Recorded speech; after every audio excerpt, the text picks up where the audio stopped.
Excellencies, dear guests, ladies and gentlemen, good morning to those of you joining us here physically in Prague, and good day to everyone else in front of their screen. It's my great pleasure to welcome you at the opening of the Prague 5G Security Conference organized by the National Cyber and Information Security Agency under the auspices of Prime Minister of the Czech Republic and in cooperation with the Ministry of Foreign Affairs. This year marks a third iteration of the Prague 5G conference, this time focused on 5G security and emerging disruptive technologies, or EDTs, an acronym I imagine we will hear quite a lot over the next 2 days. My name is Pavel Mraz. I am a cyber policy coordinator at the Czech Ministry of Foreign Affairs, and I will be your guide moderator through the next 2 days of the conference. And now, without further ado, it's my great privilege to give the floor to the President of the Czech Senate and the Parliament of the Czech Republic, Mr. Miloš Vystrčil, who will deliver his opening remarks and open the conference. Mr. Vystrčil, the floor is yours.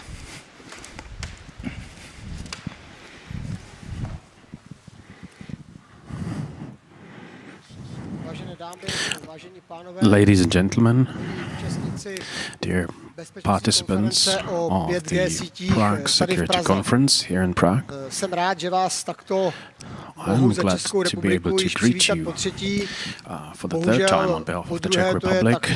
Unfortunately, it's the second time we meet remotely because today's COVID situation does not allow for a personal meeting, which would be definitely better and more beneficial. On the other hand, being able to connect with the help of electromagnetic waves and to see and talk is something I consider important, and I would like to very much appreciate the activity of the Ministry of Foreign Affairs and the National Cyber and Information Security Agency for organizing this conference in Prague for the third time, although virtually this time. The previous two annual conferences you went through, some of you are listening to us for the first time, but I do believe that you all are aware and you also do have in your legislation the conclusions of the Prague Appeal, which was the result of the very first conference, in the course of which we were able to meet in person. Furthermore, I do believe that you also make use of 5G storage and 5G library, which shall gather the fundamental knowledge and remarks related to 5G networks that you put together with your experts in order to make it available for all the others, which is very important. What I consider to be very important is also the fact that within the framework of making 5G networks secure, the experts and countries cooperate and exchange experience. Me personally, before I started with professional politics, I have been involved in education. I am a teacher of mathematics and physics, which means that at the grammar school in Telč, I have actually taught about the electromagnetic waves. I have taught about how telephone was invented, how telegraph was invented, and it doesn't matter if it was Marconi or Nikola Tesla, and how groundbreaking this was for transmission of information across the world.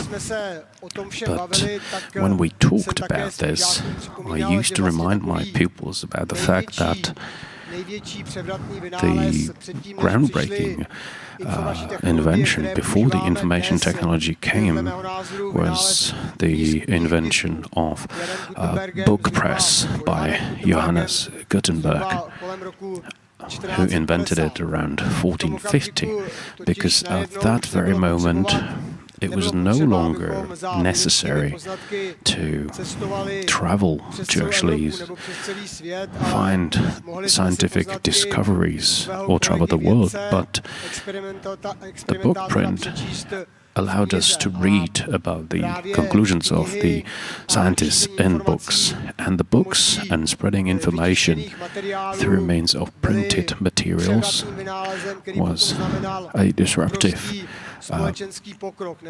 invention that allowed for a significant social advance. The same applies to today, because the book print and the printed materials were started to use to disseminate disinformation. And it also happened that the things that have been printed in the media and in the press are not true, but they have a different purpose. Their purpose is to misillustrate the reality and to make people think and work with the thoughts that are not true. This is something we have witnessed in the times of socialism, where we were obligatory to subscribe to a newspaper called Rudé Právo, where the situation has been described completely different to what the reality was. And what I mean by reality is the freedom in the free capitalist countries. So let me actually go back to the present and to the 5G networks, which represent a digital backbone of disruptive technologies, which are starting to gradually control our lives, and they happen to be a very important helper of us. And it doesn't matter if we talk about the artificial intelligence, autonomous systems, or Internet of Things, or quantum computers. All this brings a great benefit. It brings other benefits as well. But at the same time, all these technologies that are actually dependent on the 5G backbone network or networks do have the other face as well. They can be the source of disconformity problems. They can be the source of inaccurate or misrepresented information. They can be a source of something that we can refer to as the threat to our present time with respect to putting our freedom and democracy in jeopardy. Hence, it is very important to have people who deal with these threats. It is important to have people who will oversee and guard the 5G networks and the disruptive technologies in order to make sure they actually serve the people, not harm the people. And the fact that somebody will want to use these technologies to harm the people is quite clear. After all, we can see that within the framework of the hybrid wars that are being conducted, and that, for example, could have influenced quite significantly some elections, and similarly, they can influence our decisions as to whether or not to get vaccinated, which is very dangerous in terms of our fight against the pandemics. So, to all of you who are taking part in this security conference, and in particular to the organizers, headed by Director Řehka, who's the director of the National Cyber and Information Security Agency, I would like to take this opportunity to express our thanks for actually working on these threats and that you join forces to tackle them. It is important not to admit that Orwell describes in his book 1984 as a ministry of truth or ministry of war. The ministry of truth changed the past in order to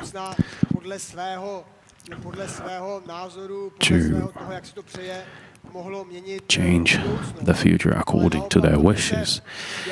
On the contrary, I want you to do exactly what President Čaputová, the President of the Slovak Republic, was talking about in the course of a visit to the Czech Republic. You might know the quote which says that it only takes the polite people not to do anything for the evil to win. Mrs. Čaputová changed this quote. She has adjusted it, and in my opinion, it is very characteristic for our present time, and it is more true as well. And she said, for the victory of evil, it is enough for the individual goods not to cooperate together.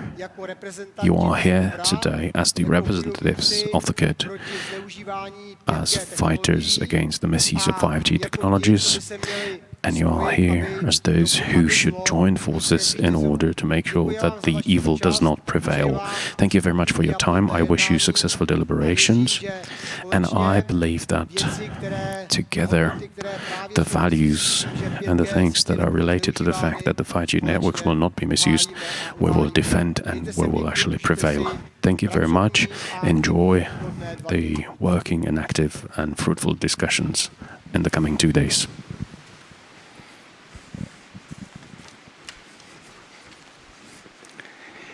Mr. President of the Senate, Mr. Vystrčil, thank you so much for your continued and strong support of NÚKIB's efforts to advance trusted connectivity in 5G and beyond.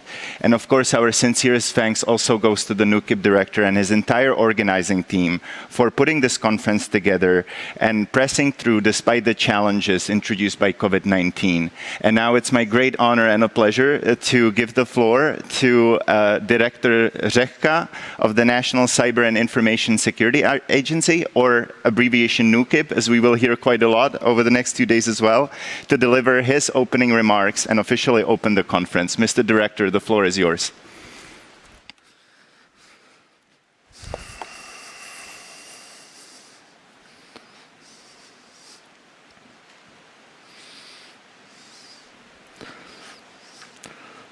Ladies and gentlemen, distinguished guests, dear colleagues. It is my honor and pleasure to open the third Prague 5G Security Conference and to welcome you all at this event that became a traditional and truly global forum for an honest and enriching discussions on security of 5G and next-generation networks. I honestly regret that for the second time we must conduct this conference virtually due to the recent developments in the COVID pandemic in our country. I hope that we'll be able to host you all here in our beautiful Prague next year. The aim of this year's Prague 5G Security Conference is to encourage and support strategic thinking about the critical importance of 5G infrastructure for ongoing and future deployment of emerging and disruptive technologies, including artificial intelligence, quantum communication infrastructure, massive Internet of Things, autonomous systems, and big data advanced analytics. 5G network infrastructure will form the backbone of the digital economy. However, it will also most likely further support and increase the potential of emerging and disruptive technologies. Those technologies are expected to significantly impact all sectors, including those critical to national security, such as healthcare, transportation, energy, and others. Increasing reliance of our societies on these technologies, as well as ever-expanding attack surface, are making secure and resilient infrastructure, integrity of data, and responsible development of technologies even more important for our national security. In 2019, the first year of this conference and its outcome, the Prague proposals, contributed to the development and adoption of new national and regional policies and frameworks in the field of 5G security. It defined best practices in the field of 5G networks and helped raise awareness about 5G security at the global political level. In 2020, the Prague 5G repository was launched, providing a virtual library dedicated to the exchange of existing approaches, tools, instruments, and frameworks in the field of 5G security. During that conference, we had a chance to discuss more concrete measures and exchange our experiences. This year, we will continue to promote an approach based on both technical and non-technical risk assessment, supply chain security and credibility, democratic and ethical values, We will share new strategic, legislative, methodological, and other measures in the field of 5G security and security of emerging and disruptive technologies. During the conference, we will launch, first, as a primary outcome, Prague proposals on cybersecurity of emerging and disruptive technologies, which aim to provide valuable and tangible output focused on the strategic importance of 5G infrastructure security and new technologies. We believe that these proposals can serve as a starting point for further political, strategic, legislative, and other discussions and steps. Second, additionally, we will also launch Prague proposals on telecommunication supplier diversity as an outcome of yesterday's side event and today's panel. These proposals are fully in line with the principles laid in the first Prague proposals, as well as EU 5G toolbox, and highlight that a diverse and competitive marketplace of telecommunication suppliers is essential to a successful transition to 5G and beyond.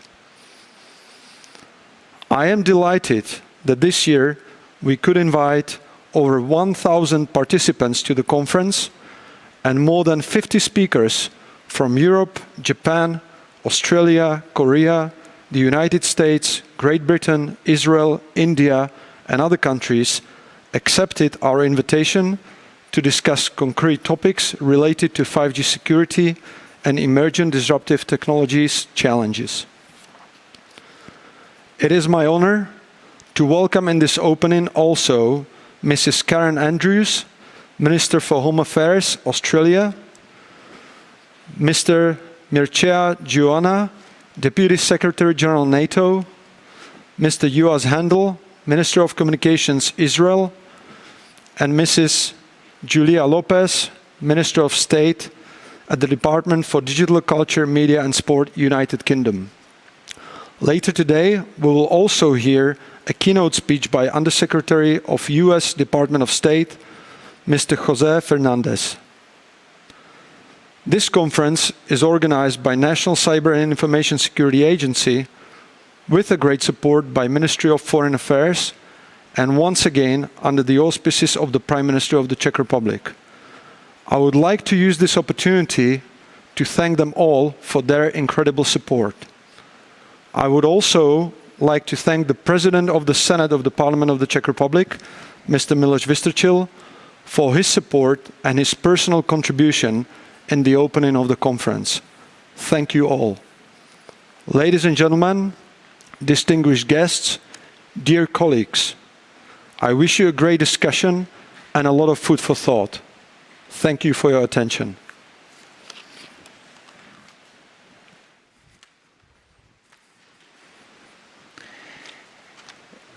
Director Řeka, allow me to wholeheartedly thank you for your opening remarks and also highlight something that you have already said, that this has truly become a global conversation, and the Ministry of Foreign Affairs is really pleased that NÚKIB is driving global efforts in this domain.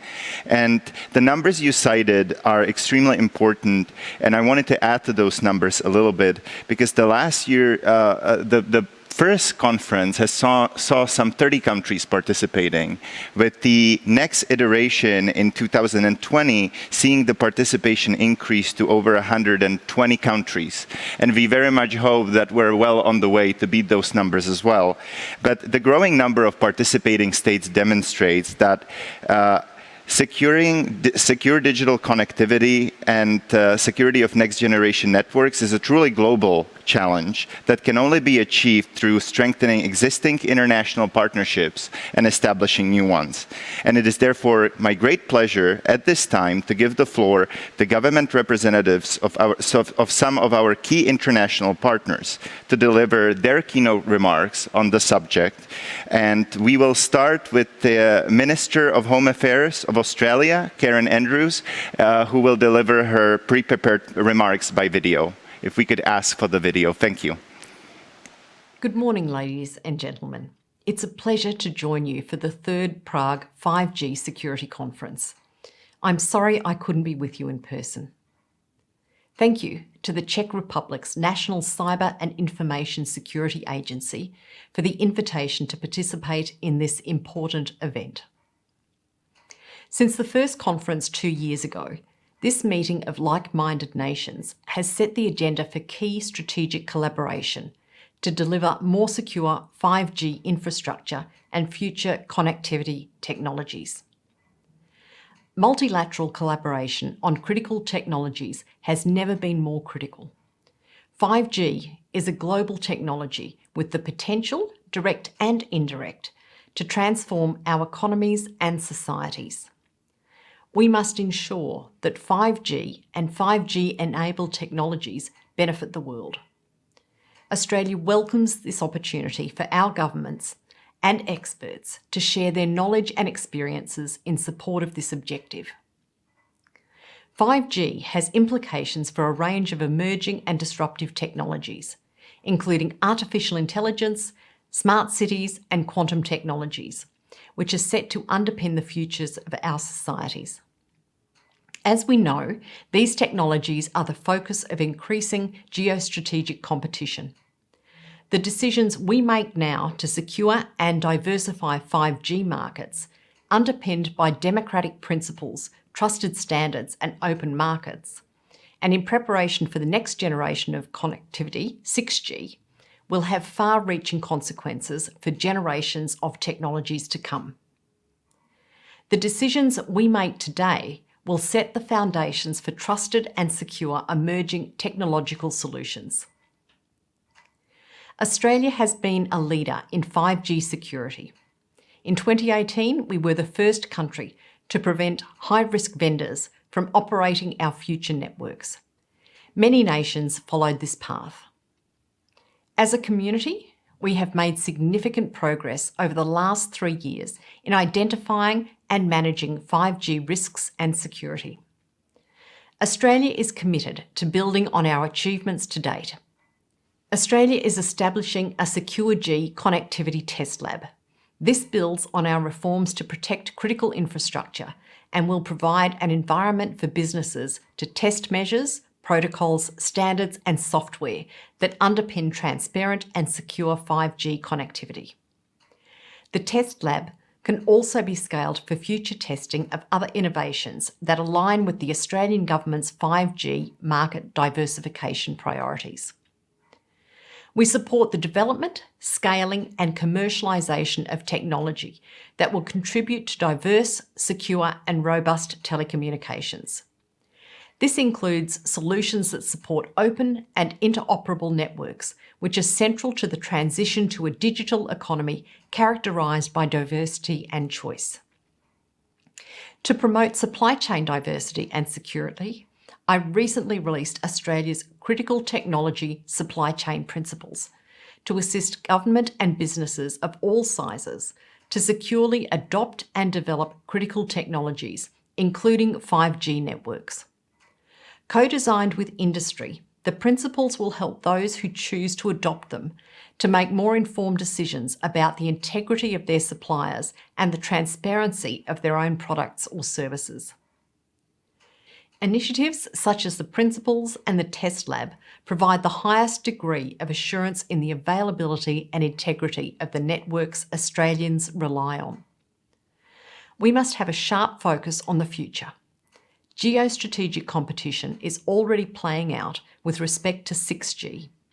In this context, it's imperative that like-minded nations invest in shaping the standards that will dictate how 6G is developed and deployed from the outset. With this in mind, the Australian Government has funded a 6G security and development program to support foundational research into the security requirements of 6G and future connectivity technologies. This will position Australia and its partners to shape international future connectivity standards in line with our liberal democratic values. Adopting emerging and disruptive technologies without proper telecommunications security safeguards will leave our society vulnerable to risks that can cause cascading social and economic consequences. The Prague Proposals 2.0 and the Proposals on Telecommunications Supplier Diversity provide guiding principles for governments to deploy transformative technologies in a way that safeguards their citizens' data and security. We encourage others to use these proposals as a basis for collaboration on methods to ensure that 5G provides a secure foundation for innovation and prosperity. Australia will continue to cooperate internationally, including with the Quad Dialogue, by working with industry to advance the deployment of secure, open and transparent 5G and beyond 5G networks. We will also foster innovation and promote trustworthy vendors and approaches, such as Open RAN. We can all learn a great deal from the conference and the insights and experience that will be brought to the table over the coming days. I'm excited about what we can all achieve over the next 12 months. Together, we can build safe and secure foundations for emerging and disruptive technologies. I look forward to the 4th Prague 5G Security Conference in 2022, particularly noting it will be held during the presidency of the Czech Republic in the Council of the European Union. Thank you.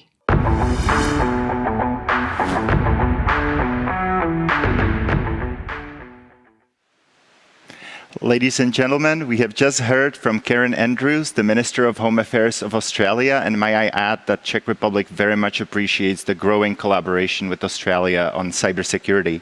And now it's my honor to introduce the next speaker, Mircea Joana, the Deputy Secretary General of NATO, who will also address us with the pre-prepared video. Good morning, ladies and gentlemen.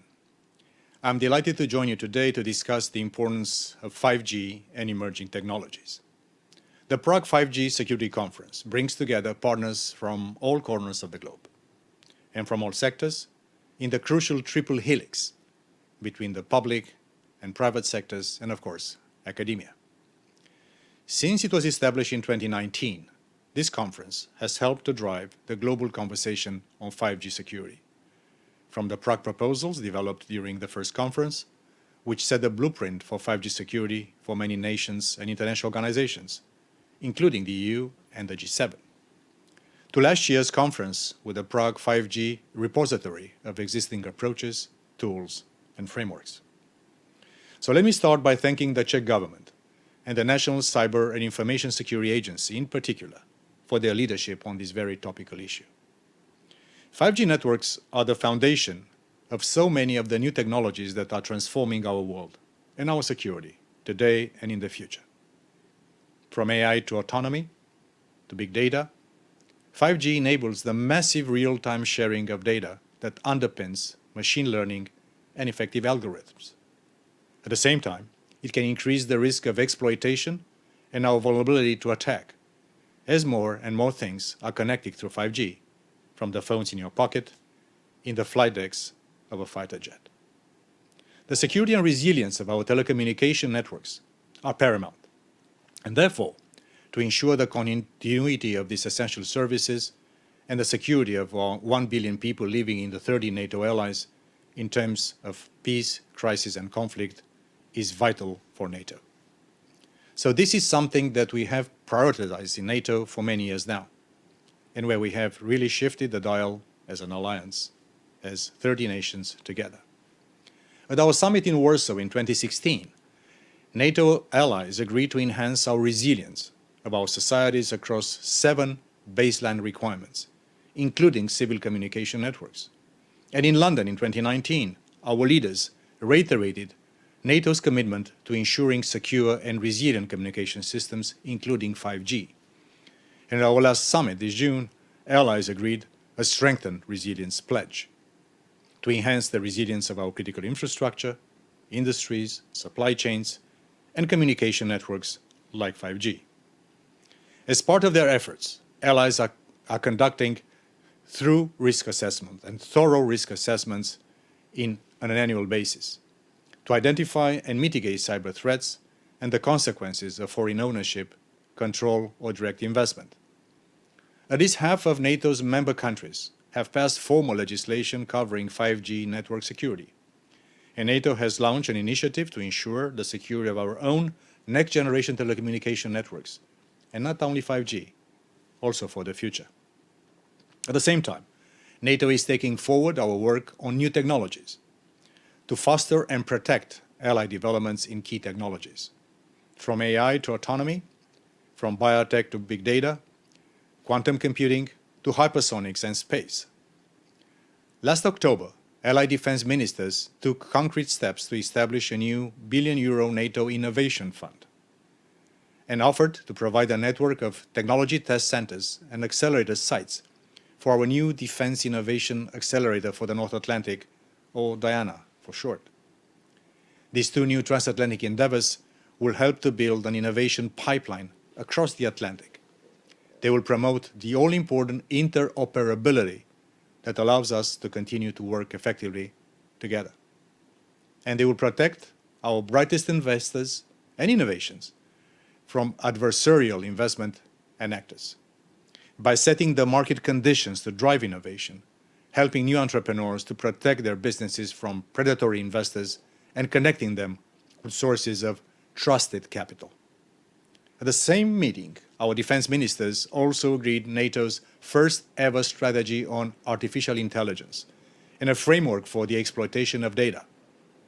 These developments will make a true revolution in the way we defend ourselves.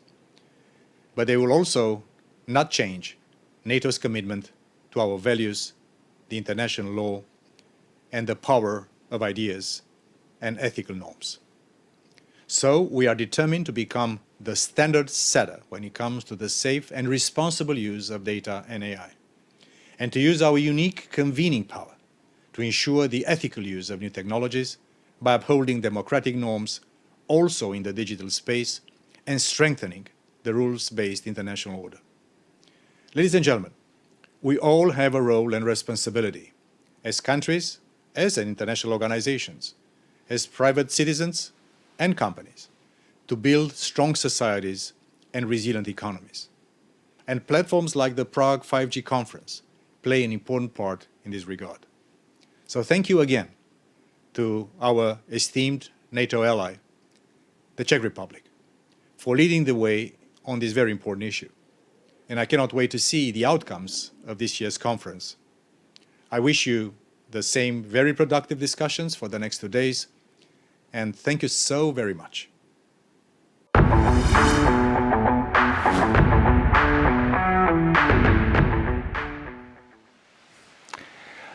Ladies and gentlemen, we have just heard his opening remarks from Mircea Joana, Deputy Secretary General of NATO, and now we will hear a pre-prepared remarks of Yoaz Hendel, Minister of Communication of the State of Israel.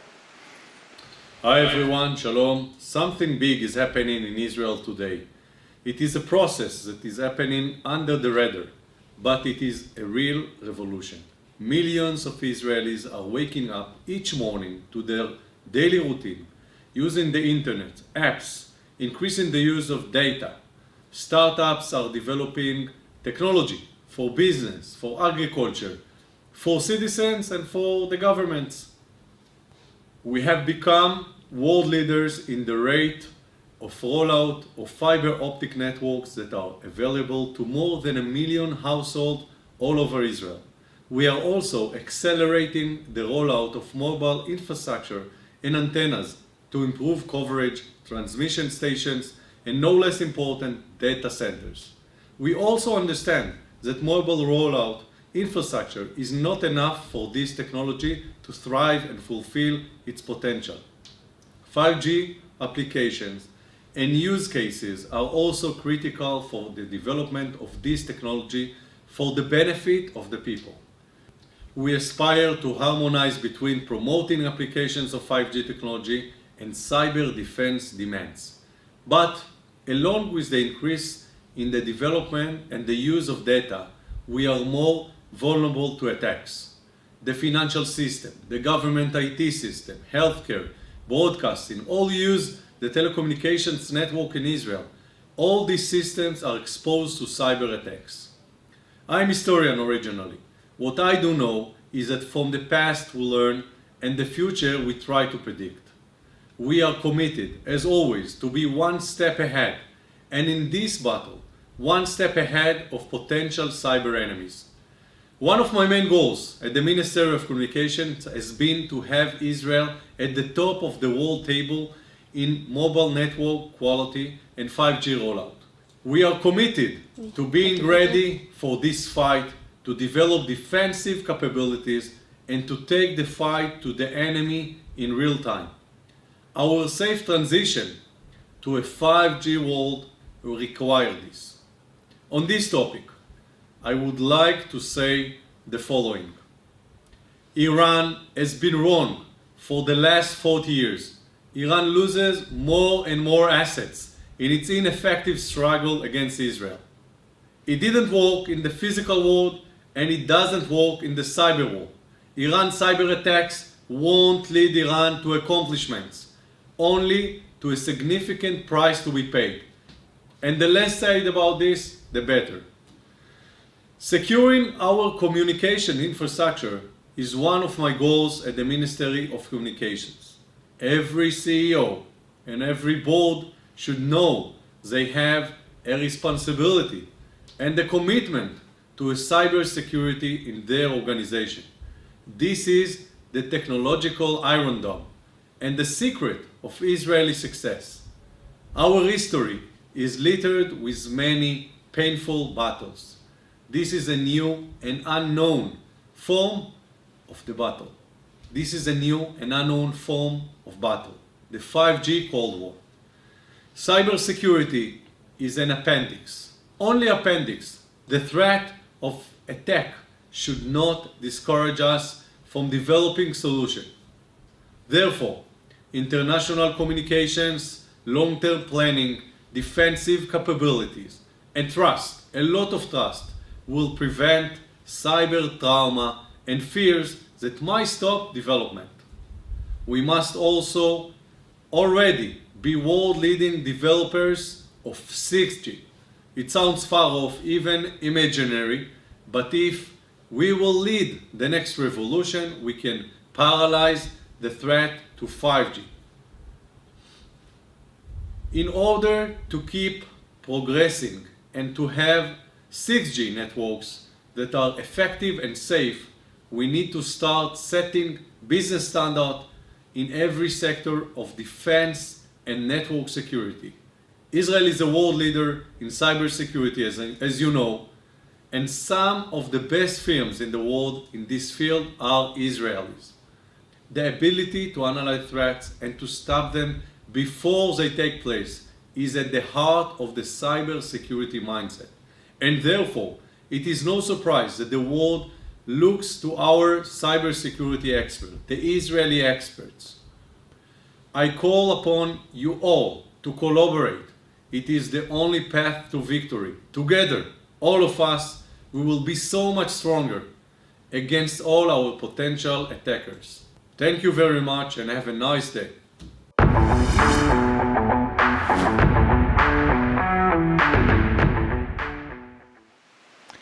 Ladies and gentlemen, we have just heard opening remarks of Yoaz Hendel, Minister of Communications for Israel.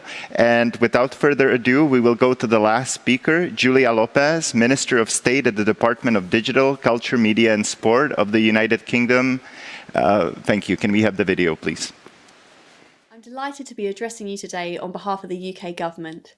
Firstly, I'd like to extend my gratitude to colleagues in the Czech Republic for organising this year's conference, especially given the difficult decision that you had to make last week to fully virtualise this conference. Despite the uncertainties surrounding the pandemic, it's testament to our hosts that the worlds of telecommunications and security can come together still to this unique and important platform dedicated to 5G security. I'm reminded once again how digital connectivity is an increasingly vital part of our lives. It underpins our economy, our jobs, and it brings us together virtually at crucial gatherings like this.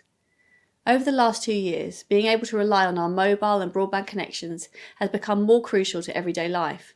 However, ensuring the security and resilience of our telecommunications networks and the infrastructure that underpins them is a global challenge that will become increasingly important as we rely more and more on the benefits of connectivity. Events like this are an important opportunity to learn from each other's perspectives and experiences, which in turn we can harness and collaborate on our shared challenges.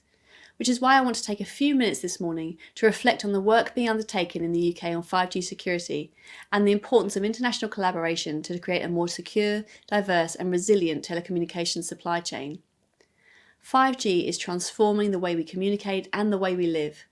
I want the UK to be a global leader in 5G and advanced wireless technologies to benefit the UK's economic productivity, improve public sector services for citizens, and to create export and inward investment opportunities. Commercial rollout in the UK is happening at pace, with 5G services now available at more than 350 locations across the UK. Our ambition is for the majority of the population to be able to access 5G by 2027.